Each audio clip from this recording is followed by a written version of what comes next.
Hello, Andrew again. This is the first add-on video for the end farm. This video is for the basic decoration of the landing area, as well as the pearl eating system that I've designed. This is a pretty basic setup here. We got a nice window to look up and watch the Enderman fall down. A little carrot farm over here. And the enchanting and anvils in the back, as well as a handy little storage room over here for the books and pearls. This is the pearl system I was talking about. It puts the pearls in the top chest, and if you have anything you want to get rid of, you just put it in the bottom chest, and it's a trapped chest, so it won't take anything until you close out of it. And it will quickly toss them into the void if this chest is full. So, as you can see, it's completely empty. And it picks them up from underneath the landing pad here with hopper minecarts. So I'm just going to go over some basic tips and ideas for how to make this a very nice and inviting farm. Okay, we're going to start with the pearl eater just because it goes under everything else. And the very first part of the pearl eater is the part that picks them up. So we're just going to go from under the platform, take out a 2x4 section, and put hoppers on the very side like so. Fill the rest with a solid block. Now for the rails to go on this, you just want to shift click them on there. Power rails on each end. Detector rail on the right here, and a normal rail. And two temporary rails off to the side, doing the same thing in the back here. And get rid of the temporary rails now. And blocks behind each power rail. So this is where the hopper minecarts will go, and to get the signal off of the detector rail here, just have a comparator off of it, and we're going to have to go down 2 blocks here, and the easiest way I know of is to either put vines and let them grow, or dump a bucket of water and swim down, but that's a little more dangerous, especially when you're this low in the void. So, if you don't mind just giving it a chance for the vines to grow, you can get started on the other side. Same thing. And put the vines down. And once the vines have grown down, you'll have this going on. Just place the block on the bottom vine like that and get rid of the top. Okay, 2 blocks to the side here with dust on both of them, going into a block right here and a block in front of the comparator. Then there's a torch right here with a block on the torch. Same thing on the other side. So just wait for the vines to grow and you can place it right on the vines. Same pattern on this side. Dust, torch, and the blocks. And this just checks how full the hopper is, and if it has more than a few pearls in it, it'll start taking them out with the hoppers over there. So you can go ahead and put the minecarts on,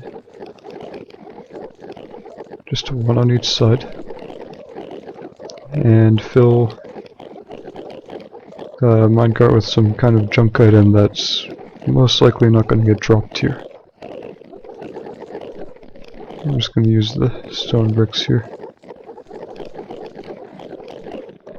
And for the other, the last slot, you have 4 slots filled like that. You want to put pile of ender pearls in there. It'll eventually work its way down to 3, so if you only want to put down 3 of them, it'll still be fine. As long as you have at least 1 pearl in there for the filter to work. Now from here you can power these blocks however you like to, with torches, levers, anything that powers them.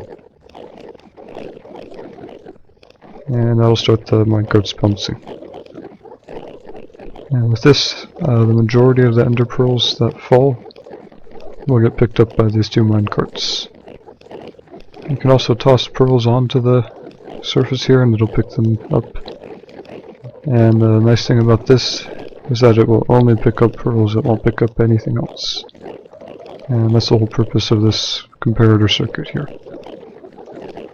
So with this, you have the 2 hoppers underneath the rails here. And you just want to run those 2 hoppers all the way up to the side somewhere, wherever you want your chest to be. I'm going to just, to make it easier, just put the chest right here. Now you do not have to run 2 lines of hoppers, I'm just doing that because I think it looks a little neater. And directly under where you want the chest to be, just come over and put a stack of droppers going up. Probably going to need to go up 3 times, just so the chest sticks up out of the ground a little bit. Now use whatever trick you like best to come down 2 more blocks. And behind the droppers here. So you got 6 droppers here, and two blocks down from it, right over here. Probably going to want to build a little platform off so you can get around a little better. But the basic idea is you just need 2 torches here, under the droppers, dust on the blocks they're on, and then coming out even farther, a couple of droppers like this. They can be facing any way you like, as long as they're facing into the void, it'll work just fine. So I'm just gonna place both of them like this, pointing out. Get rid of the extra blocks and have hoppers pointing in. This one's pointing to the left and this one to the right. And come up from here.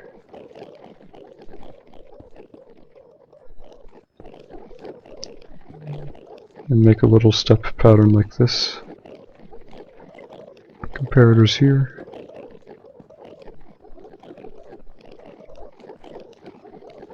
And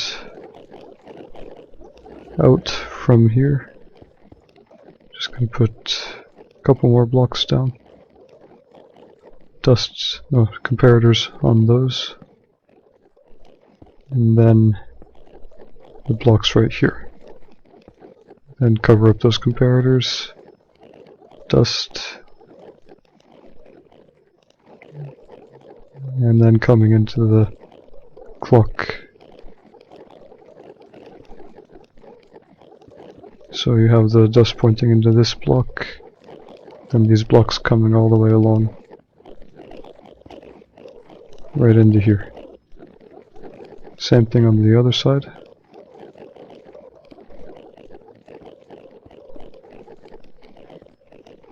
Just coming right along the side. And then up, and dust on the 2 blocks here. With a repeater right here. And the last part's torches right here with blocks on top of them.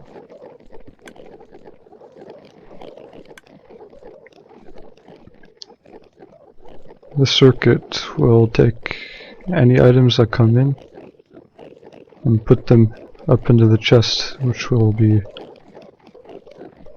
right on top of here.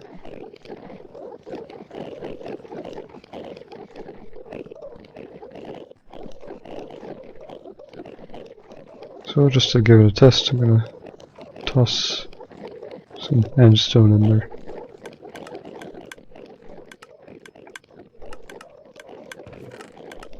It'll put most of them up here, and it'll put the rest, well, any excess, into the void.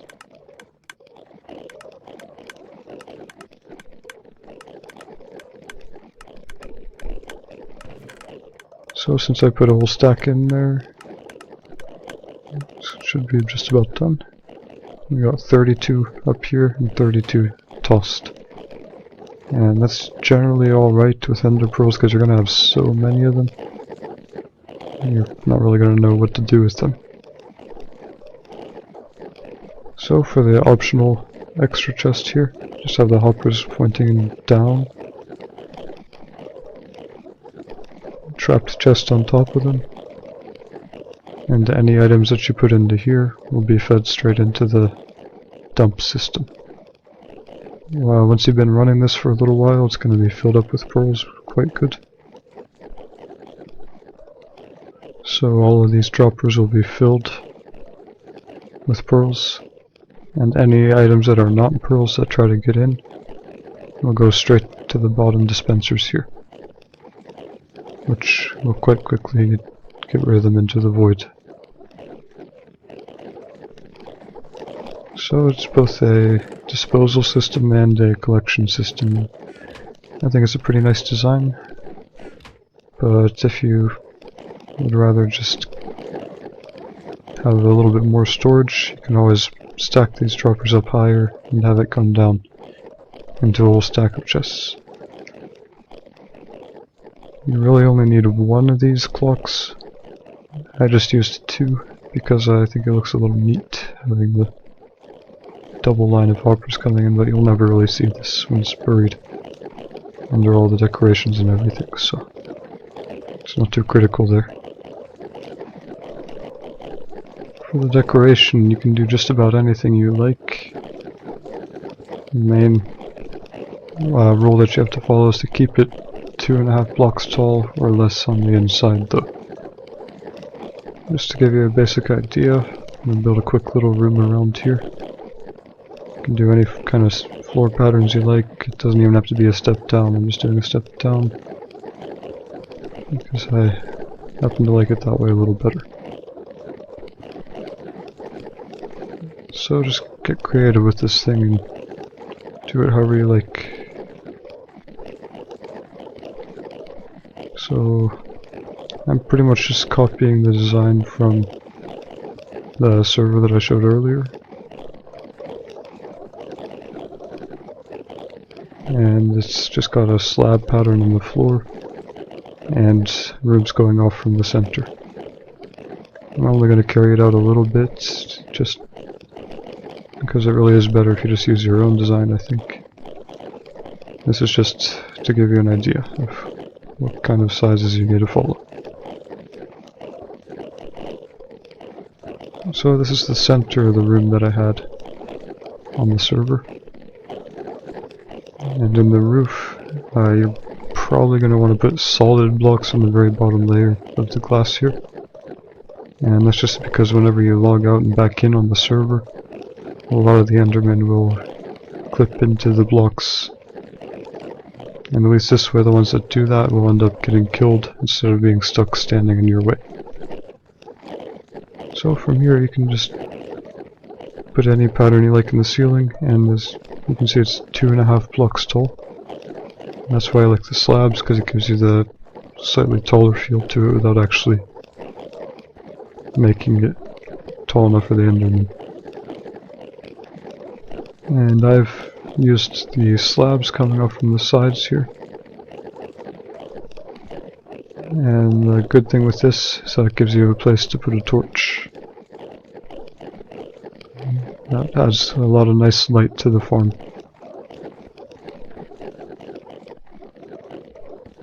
You don't actually have to cover the whole thing in water like a lot of people like to.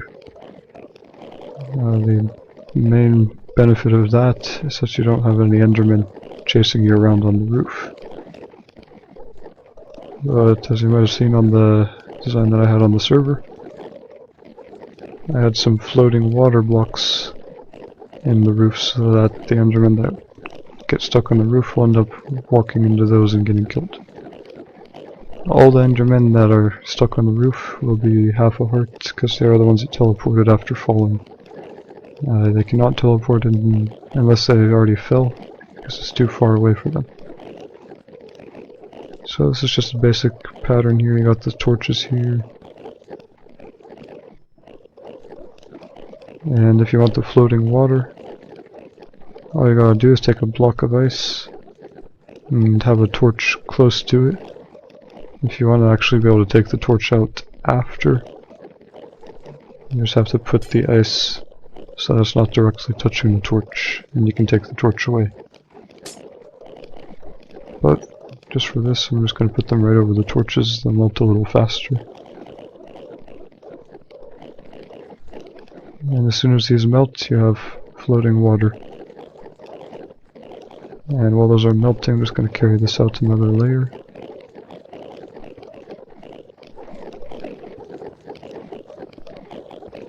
This is another thing that the temporary floor, or the safety floor, is quite nice for. Because it lets you walk around and do whatever you like with the decorations without worrying about falling into the void every time you break a block to change things. So just going all the way here.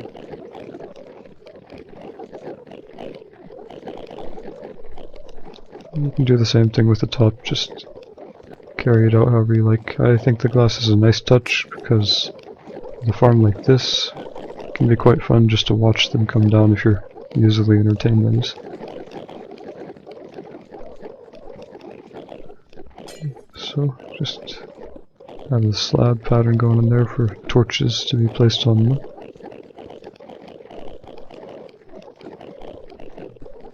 You guys should all be melted pretty soon here. We can give it a test.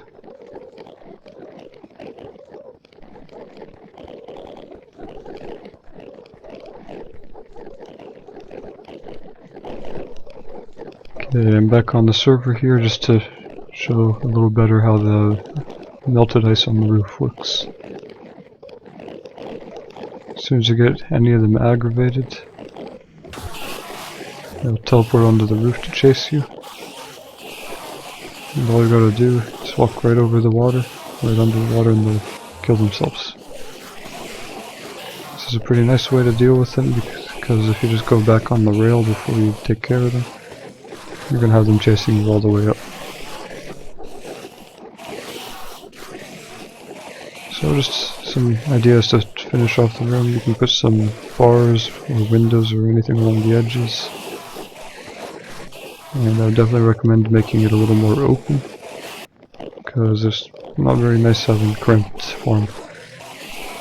And this design, I've actually pulled the Pearl Eater all the way back to the wall here. And it's the same idea, you put them in there and it eats them. And it also picks them up from under. So I hope this video gave you a better idea on ways you can make the end farm a little more inviting.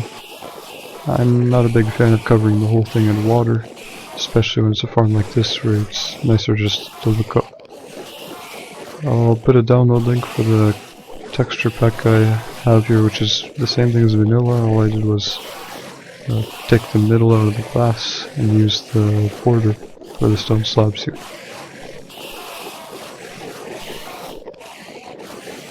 So, the farm up here is actually an earlier version. That's why it doesn't quite look the same, but it still works quite well.